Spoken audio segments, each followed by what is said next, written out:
नए विषय के साथ में आपने लोगों को अक्सर कहते हुए सुना होगा कि लड़की की शादी नहीं हो रही, बृहस्पति ठीक नहीं है, व्यवसाय नहीं चल रहा, बृहस्पति ठीक नहीं है, गंभीर बीमारी हो गई, बृहस्पति ठीक नहीं है। बहुत सारे प्रकरण हैं जो बृहस्पति से जीवन में जुड़े हुए हैं, और जिसका बृहस्पति इच्छा हो वो कितनी भी गंभीर समस्या हो उससे निकल जाता है, और जिसका बृहस्पति खराब हो जीवन में तनाव बने रहते हैं। कई बार तो ऐसा होता है कि व्यक्ति बिना कुछ किए धुए बृहस्पति खराब होने के कारण समस्याओं में फंस जाता है। कोर्ट से सजा हो गई कि बृहस्पति ठीक नहीं था। तो बृहस्पति का क्या भूमिका है? आपने अक्सर पंडितों को कहते सुना होगा कि बृहस्पति की 3 दृष्टियां होती हैं। तो मैं आज 9वीं दृष्टि के बारे में बात करूंगा। वैसे बृहस्पति की 3 दृष्टियां होती हैं ज्योतिष शास्त्र के अनुसार, 5वीं दृष्टि, 7वीं दृष्टि और 9वीं दृष्टि। इसी तरह से राहु की भी होती है, केतु की भी होती है, मंगल की भी होती है, कि सूर्य, चंद्र और शुक्र को छोड़कर, शुक्र और बुध को छोड़कर बाकी सबकी 3-3 दृष्टि होती है। 9वीं दृष्टि क्या है, मैं उसके बारे में केवल बात करूंगा आज। वैसे बृहस्पति को ईश्वरी कृपा का ग्रह कहा गया है। आपकी कुंडली में बृहस्पति ठीक अवस्था में हो, आपका जीवन कितना भी कमजोर हो, कितनी भी परेशानियों से घिरा हो, आपको सफलता मिलेगी, ईश्वरी कृपा से मिलेगी। कुंडली का जो 9वां भाव है वो हमारा धर्म भाव कहलाता है, उसे धर्म का क्षेत्र कहते हैं। तो बृहस्पति की 9वीं दृष्टि ईश्वरी कृपा है, भगवान की कृपा है। तो मित्रों, आपकी कुंडली के जिस भाव पर बृहस्पति की 9वीं दृष्टि पड़ रही हो, उससे संबंधित भाव और भावेश के जो कार्य हैं वो आपकी मेहनत से नहीं, भगवान की कृपा से होते हैं। कई बार आपको कहते सुना होगा ये काम तो मेरा अचानक ही हो गया जी, इसमें तो चमत्कार हो गया। तो चमत्कार का जो भाव है बृहस्पति से 9वां भाव है। आप अपनी कुंडली को उठा के देख लीजिए, जिस पर बृहस्पति की 9वीं दृष्टि पड़ रही हो उस भाव में चमत्कार होते हैं। मैंने चार्ट में 9वीं दृष्टियां लगाई हैं। अगर गुरु बृहस्पति लगन में है तो उसकी 9वीं दृष्टि आपके 9वें भाव पे पड़ेगी, धर्म भाव पे।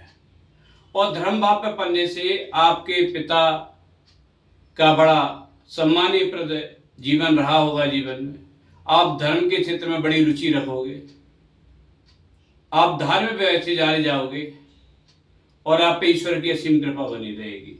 अगर दूसरे घर में है तो उसकी 9वीं दृष्टि, दूसरे घर में है तो उसकी 9वीं दृष्टि 1, 2, 3, 4, 5, 6, 7, 8, 9, 10वें घर में बनती है।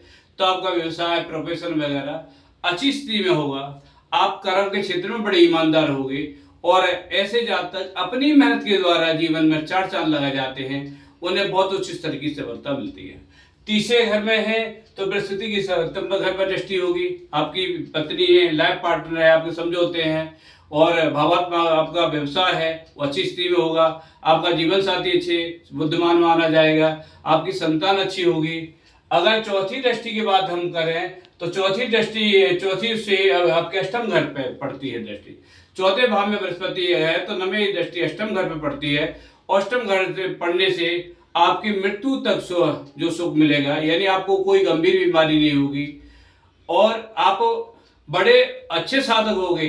आपकी भगवान के प्रति अटूट रुचि होगी, आप अच्छे साधना वाले मान जाओगे, धर्म पूजा पाठ के कारण आप विख्यात होगे, और परमात्मा की कृपा आप पर बनी रहेगी। ऐसे जातकों के बारे में कहा जाता है कि उन्हें ईश्वरीय इंट्यूशन होती है, यानी भावना संबंध में जुड़ जाता है, ईश्वर कृपा उनमें हमेशा बनी रहती है। तो ऐसे जातक समाधि के, आपने देखा बड़े बड़े दरबार लगाते हैं, दिव्य दरबार लगते हैं, इस तरह के साधक वो बने हुए होते हैं। अगर पंचम घर में बृहस्पति आपके है तो पंचम घर से जो 9वीं दृष्टि है 1, 2, 3, 4, 5, 6, 7, 8, 9 लगन पे बनती है।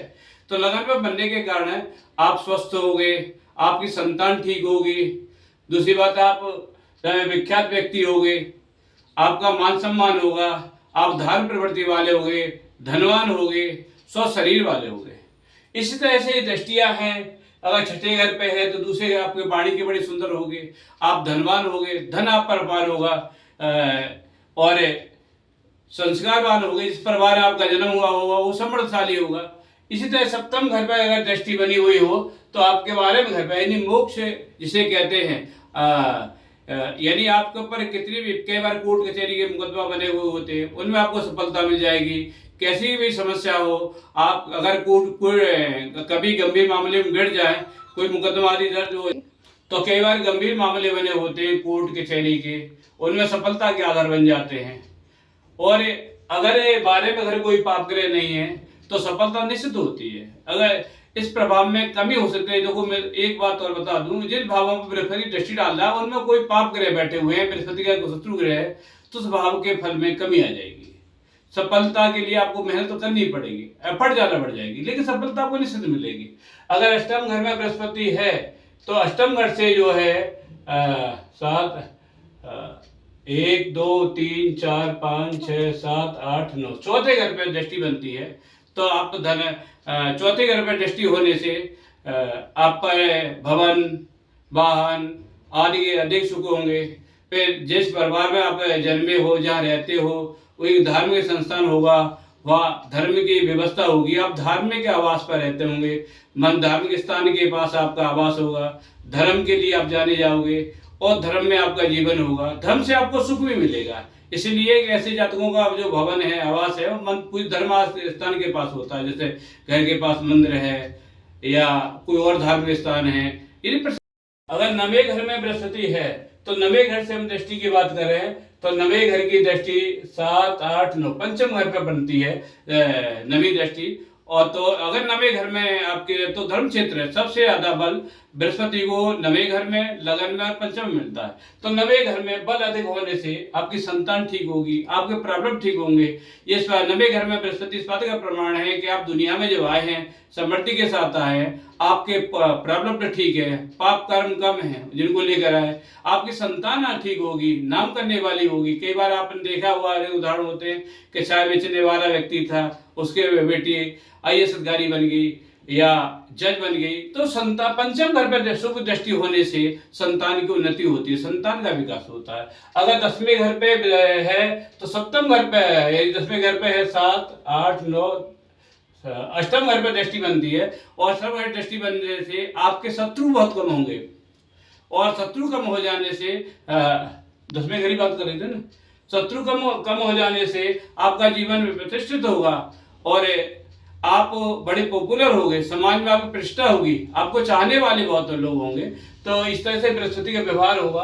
और 11वें घर पर है तो 11वें घर से बात करें 1 2 3 4 5 6 7 8 9, तो सप्तम घर पर दृष्टि बनती है, तो सप्तम फिर भी आपको समृद्धि मिलेगी। 12वें घर पर अगर बृहस्पति है, 12वें घर में बृहस्पति सप्तम घर पे दोबारा बात करें, सप्तम घर में अगर बृहस्पति है तो आय के स्रोत बड़े अच्छे होंगे, आप लगातार आय के इनकम सोर्स पर अच्छे होंगे, आप पद प्रतिष्ठा पर होंगे। जैसे कुछ लोग देखे NGO वगैरह में काम करते हैं, कई पदों पर होते हैं, बड़े नेता होंगे, बड़े संत होंगे, आप धार्मिक प्रतिष्ठा के द्वारा जाने जाएंगे और आपका मान सम्मान होगा। इसके साथ साथ आपके परिवार में एक रेगुलर इनकम ऐसी होगी जो धार्मिक तरीके से होगी, जो समृद्धि कारक होगी, यानी धन के लिए आपको कभी भी विवश नहीं होना पड़ेगा। अब बृहस्पति के 12वें घर की हम बात कर रहे हैं, जिसे मोक्ष का द्वार कहते हैं। तो वो बृहस्पति अगर 12वें घर में हो तो निश्चय मानिए साधक लोग ज्योतिष शास्त्रों का यह मानना है कि ये आपका अंतिम जीवन है, जन्म है, आपकी मुक्ति हो जाएगी अगर बृहस्पति 12वें घर में है। एक तो हॉस्पिटल वगैरह के कम चक्कर होते हैं, पास योग नहीं बनता, ये जैसे बंधन योग कहते हैं कोर्ट कचहरी के, या पास योग कस्टडी वगैरह ये नहीं बनती। दूसरी बात ये है कि बृहस्पति की जो सप्तम दृष्टि अष्टम घर पे होती है, अनाप जो आपकी डेथ होती है वो बहुत लंबी बीमारी से नहीं होती, वो भी परमात्मा की कृपा से अचानक हो जाती है। और शास्त्र ये मानते हैं कि 12वें घर में दृष्टि बृहस्पति हो तो मुक्त त्रिकोण में होने के कारण व्यक्ति का अंतिम जन्म ही होता है, उसके बाद में उसका कोई जन्म नहीं होता। तो मित्रों, बृहस्पति की नवी दृष्टि अपने में ईश्वरीय कृपा देती है। मेरा कहने का तात्पर्य है कि जिस भाव पर बृहस्पति की नवी दृष्टि हो आपके, वो कार्य, वो साधन, उस भाव से संबंधित कार्य भगवान की कृपा से होते हैं। तो नवी दृष्टि बृहस्पति की भगवान की कृपा है। नमस्कार।